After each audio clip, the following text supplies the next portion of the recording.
Tidak ada nama gunung itu di peta resmi.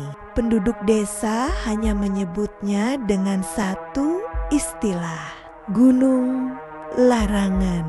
Arga baru menyadarinya ketika sinyal ponselnya mati tepat di batas hutan. Bukan hilang perlahan, melainkan mati seketika. Seolah seseorang mematikan saklar. Harusnya masih ada sinyal, gumamnya. 3 temannya, Reno, Wira, dan Sinta, sudah lebih dulu berjalan masuk ke jalur tanah merah yang sempit. Jalur itu tidak terawat, tapi jelas sering dilewati. Jejak sepatu lama tertanam di tanah. Sebagian mengarah naik, sebagian mengarah turun dengan bekas diseret di pos awal pendakian. Hanya ada satu gubuk reot, tidak ada petugas, tidak ada papan peringatan resmi, hanya satu tulisan dipahat di kayu tua. Naik, boleh, pulang, belum tentu. Wira tertawa kecil. Paling juga tulisan orang iseng. Namun seorang kakek tiba-tiba muncul dari balik pepohonan, seolah tumbuh dari bayangan. Kalau naik, katanya lirih, jangan pernah menyebut nama gunung ini. Semua terdiam. Kenapa, kek? Kek, tanya Sinta. Kakek itu menatap jalur pendakian. Matanya kosong. Karena kalau gunung tahu kamu menyebut namanya, katanya, dia akan tahu kamu ingin pulang. Pendakian hari pertama berjalan aneh. Jalur tidak menanjak secara wajar. Kadang landai terlalu lama. Kadang tiba-tiba curam tanpa transisi. Kompas Arga berputar pelan, seperti ragu menentukan arah. Mereka menemukan papan kayu lain, tergantung miring di pohon besar. Aturan pendakian, jangan menyebut nama gunung.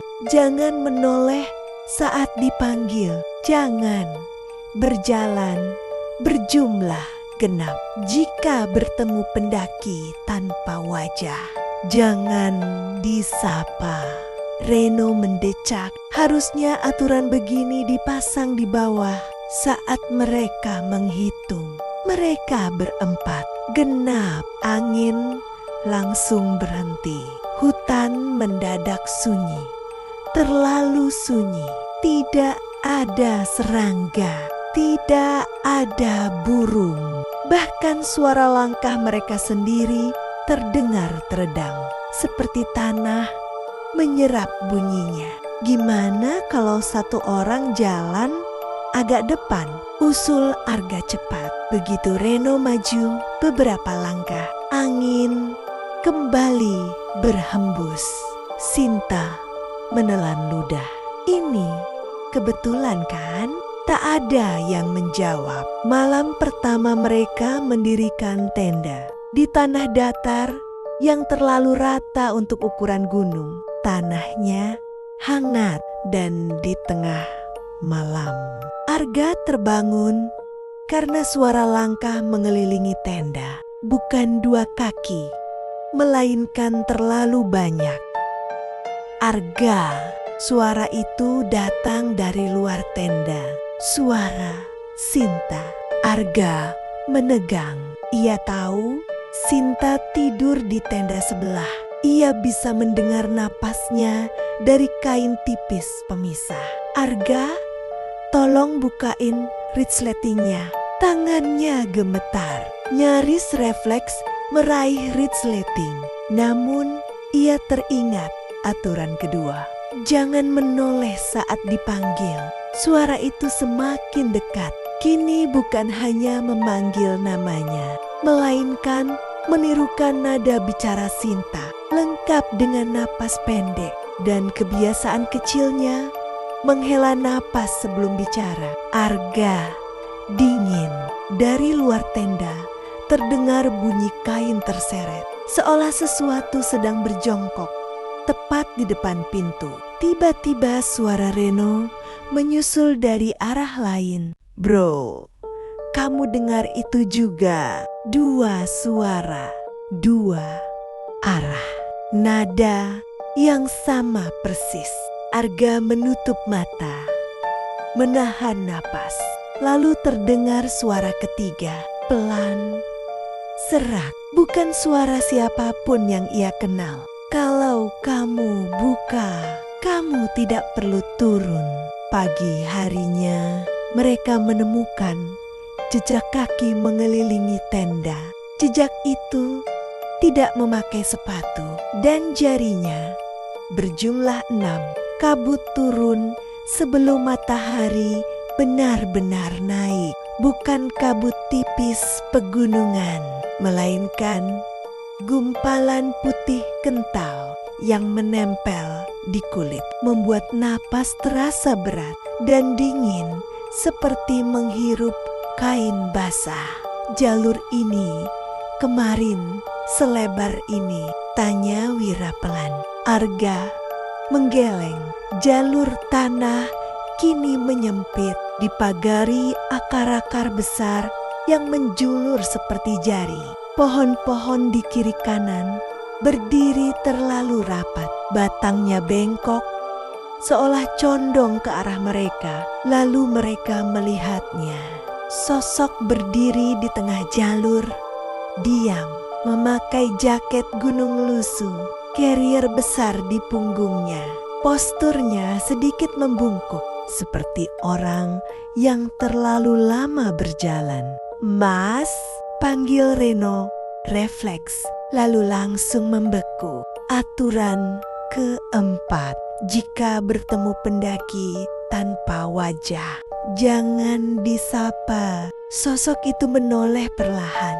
Tidak ada wajah, bukan hitam, bukan tertutup kain, hanya kulit rata, tanpa mata, tanpa hidung, tanpa mulut, seolah wajahnya belum selesai dibentuk. Namun, dari permukaan kulit itu terdengar suara napas berat, dekat. Sinta menutup mulutnya agar tidak berteriak. Sosok itu melangkah ke samping, memberi jalan. Saat mereka melewatinya satu persatu, Arga merasakan hawa dingin menusuk tulang dan bisikan pelan, sangat pelan, muncul tepat di telinganya. "Jumlahmu salah." Begitu mereka menoleh ke belakang, jalur kosong, tidak ada jejak kaki, tidak ada bekas pijakan, seolah sosok itu tidak pernah benar-benar ada. Menjelang siang, Reno mulai aneh. Langkahnya terlalu ringan, tidak terdengar. Saat berhenti, dadanya tidak naik turun, seperti orang bernapas normal. "Kamu kenapa?" tanya Arga. Reno tersenyum. "Terlalu lebar." "Kenapa apa?" Suaranya sama, tapi nadanya seperti meniru. Saat mereka berhenti istirahat, Arga sadar satu hal yang membuat tengkuknya dingin. Reno tidak pernah berkeringat sejak pagi, padahal tanjakan makin curam. Sinta mencoba bercanda, tapi Reno hanya menatapnya lama, terlalu lama, seolah mempelajari cara manusia bereaksi. Lalu ia berkata pelan, tanpa ekspresi, "Gunung ini tidak suka orang yang ingin pulang." Wira menoleh cepat. "Kamu dengar itu dari siapa?" Reno mengangkat bahu dari tanah. Angin berhenti mendadak. Daun-daun menggantung kaku di udara. Arga meraih lengan Reno dingin. Bukan dingin udara, tapi dingin seperti mayat yang lama terbaring. "Reno, bisiknya. Kamu dengar suara apapun semalam? Reno menatapnya, lalu menjawab dengan suara yang bukan sepenuhnya miliknya. Banyak. Sore hari, jalur bercabang dua. Cabang kiri menanjak curam, tertutup lumut dan akar.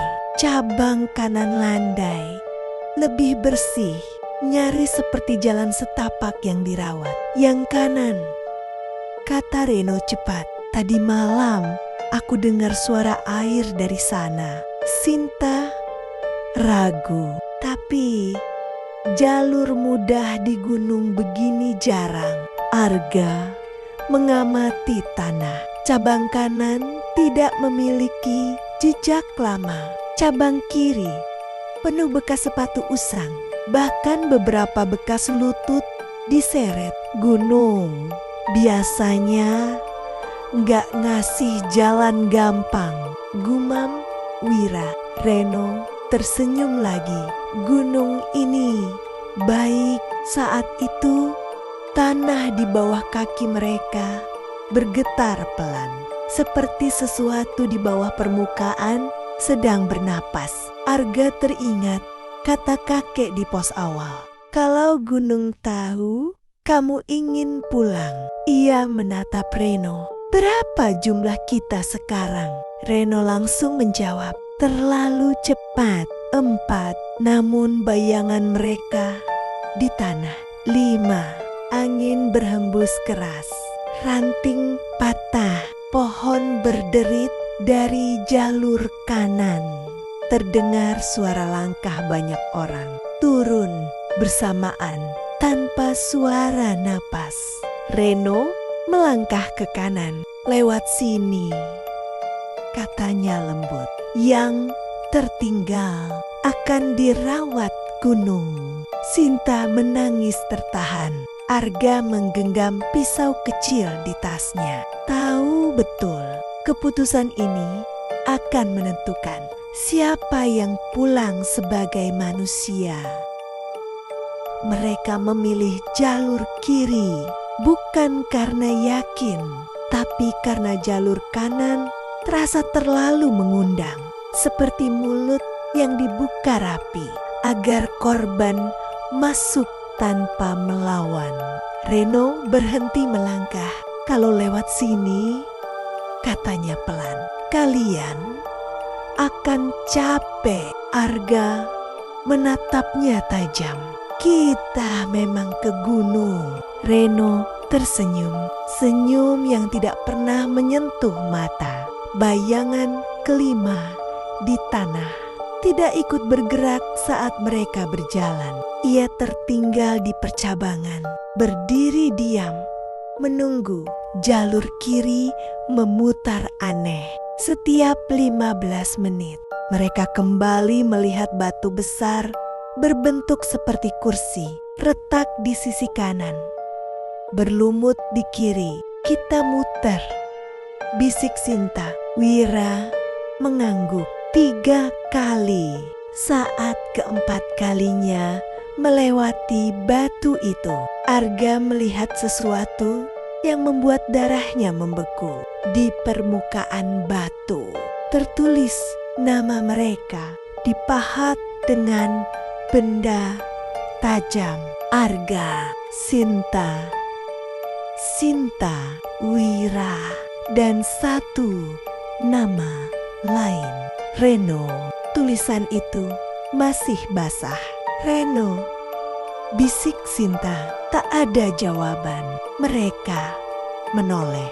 Reno, tidak ada suara langkah menjauh. Tidak ada tanda ia berpisah. Seolah ia tidak pernah bersama mereka sejak awal. Malam turun terlalu cepat. Mereka terpaksa mendirikan tenda di tanah miring. Udara dingin menusuk sampai tulang. Namun yang membuat gemetar bukan suhu, melainkan kesunyian yang sadar. Tidak ada suara malam, tidak ada serangga, tidak ada angin. Arga terbangun Saat tenda bergetar pelan di luar, seseorang berdiri. Bukan Reno. Sosok itu tinggi, kurus, tubuhnya tertutup lumut dan tanah kering. Kulitnya coklat gelap seperti batang pohon. Wajahnya setengah manusia, setengah sesuatu yang lebih tua.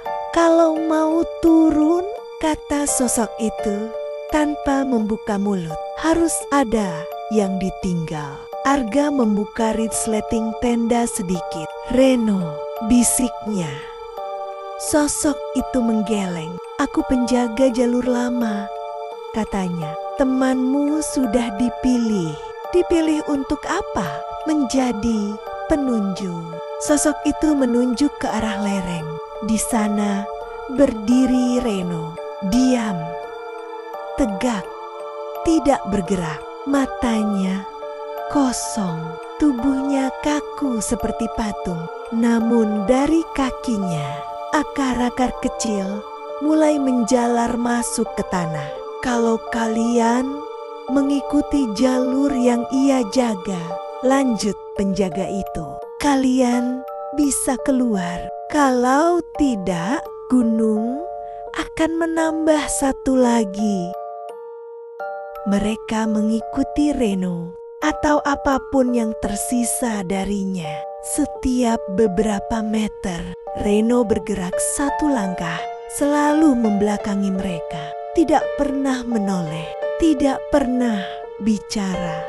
Saat Arga mencoba memanggil namanya, tanah di bawah kakinya langsung ambles sedikit. Jalur itu membawa mereka ke sebuah lapangan batu melingkar.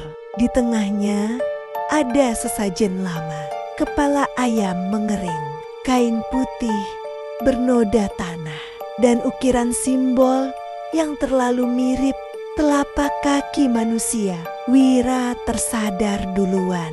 Ini tempat ritual. Penjaga jalur berdiri di tepi lingkaran. Dulu, katanya, orang desa naik dengan izin, bukan dengan peta. Apa yang harus kami lakukan? Suara Sinta pecah. Penjaga itu menatap mereka satu persatu. Ulangi ritualnya, katanya. Tapi tidak boleh lengkap. Kalau lengkap, gunung akan menganggap kalian ingin tinggal. Ia menunjuk sesajen. Satu dari kalian harus menolak. Arga mengerti sekarang. Reno tidak tersesat. Ia diterima. Dan gunung selalu meminta keseimbangan. Angin berhembus kencang.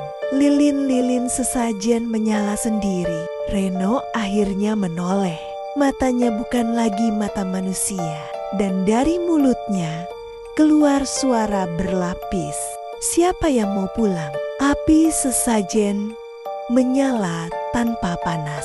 Asapnya tidak naik, melainkan turun, merayap di permukaan tanah seperti makhluk hidup yang mencari celah di antara kaki mereka. Reno berdiri di tengah lingkaran batu. Tubuhnya tidak lagi sepenuhnya manusia. Kulitnya pika-pika seperti tanah kering. Dari sela-selanya tumbuh serat hijau gelap, halus, bergerak pelan, mengikuti napas gunung. Ritual ini, kata penjaga jalur, harus ditolak oleh satu orang. Bukan pura-pura, bukan ragu. Harus menolak dengan kesadaran penuh. Kalau tidak, tanya Wira, gunung menganggap kalian datang untuk tinggal. Sinta gemetar. Menolak apa? Menolak peran. Jawab penjaga itu. Menolak untuk menggantikan. Reno membuka mulut. Suara yang keluar bukan satu. Arga, kau yang paling kuat. Sinta, kau yang paling ragu. Wira, kau yang paling takut. Pilih, katanya serempak. Arga melangkah maju. Aku menolak, katanya keras. Tanah langsung bergetar. Lingkaran batu retak. Penjaga jalur mengangguk pelan. Kau paham konsekuensinya. Aku tahu apa yang kau tolak. Arga menatap Reno, temannya yang kini menjadi batas antara manusia dan gunung. Aku menolak pulang dengan utuh.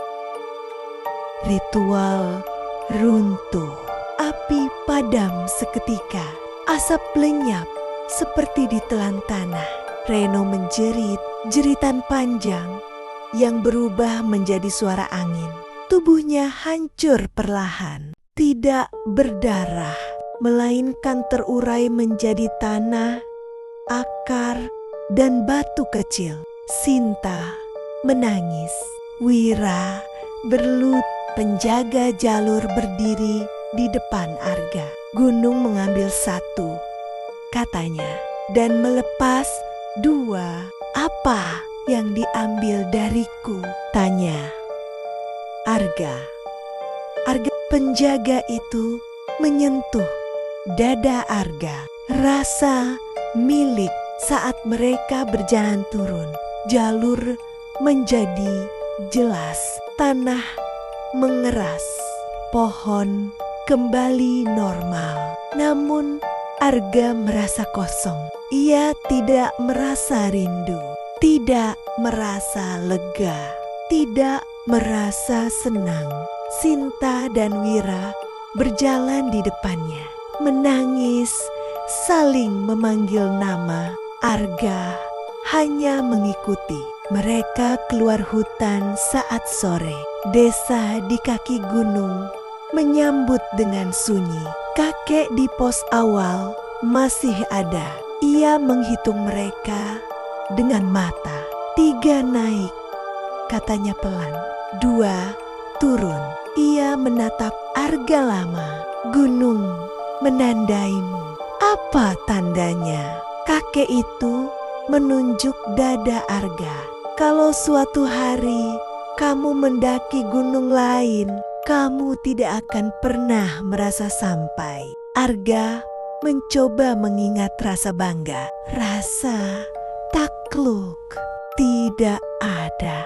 Jalur itu kembali tertutup. Tidak muncul di peta, tidak muncul di GPS. Namun setiap beberapa tahun selalu ada kabar pendaki hilang. Jalur yang baru ditemukan.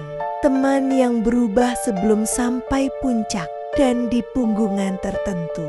Jika kabut turun rendah, orang desa melihat sosok berdiri menjadi penunjuk, bukan penjaga, bukan arwah penasaran, melainkan bagian dari gunung yang dulu datang dengan nama manusia. Dan jika kamu mendaki, lalu mendengar suara temanmu memanggil, jangan jawab, karena gunung tidak memanggil orang untuk ditolong. Gunung memanggil yang siap ditinggal.